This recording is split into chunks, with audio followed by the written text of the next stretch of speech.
In the very first pages of the Bible, before there was time as we know it, before there was earth, before there were people, there was only God. No sky, no stars, no oceans, no trees, just a vast emptiness and darkness covering everything. Then something incredible happened. God spoke, and his voice carried power. With just a word, everything began to change. God said, "Let there be light."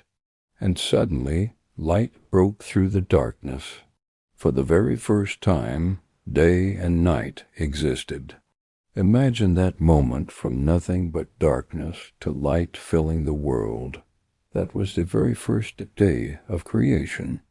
On the second day, God shaped the sky above us, separating the waters below from the heavens above. He was bringing order to what was once formless. Then, on the third day, God gathered the waters into one place, and dry ground appeared. He called the dry ground earth, and the gathered waters seas. But God wasn't done yet. He spoke again, and the earth burst into life. Grass began to grow. Trees sprouted from the ground.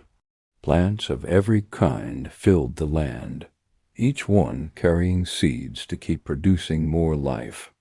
The world was no longer empty. It was colorful, vibrant, alive. On the fourth day, God filled the sky with lights to mark the times and the seasons. He made the sun to shine brightly in the day and the moon to glow softly at night. And he sprinkled the heavens with countless stars, tiny shining lights that we still gaze at in wonder today. Then came the fifth day. God turned his attention to the waters and the skies. He filled the seas with fish, great and small, from the tiniest shimmering fish to the mighty creatures of the deep. The skies came alive with birds of every color, shape, and sound. God blessed them, saying, "Be fruitful and multiply. Fill the seas, fill the skies." And creation continued to expand.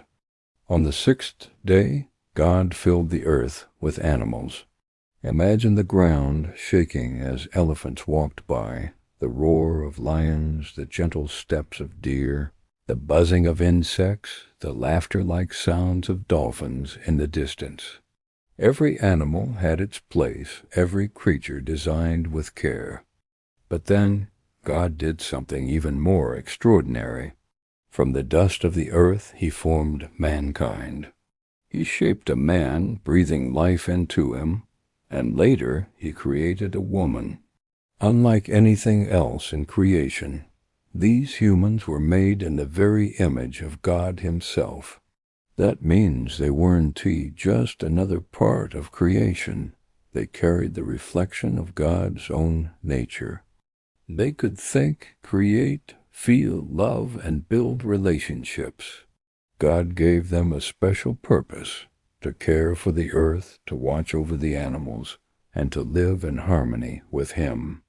When God looked at everything he had made, the light and the darkness, the sky and the seas, the plants, the sun and moon, the fish, the animals, and now humanity, he stepped back, so to speak, and declared, "It is very good."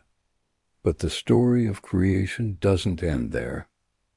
On the seventh day, God rested, not because he was tired, but to set an example. He paused, he reflected, and he enjoyed the beauty of all he had made.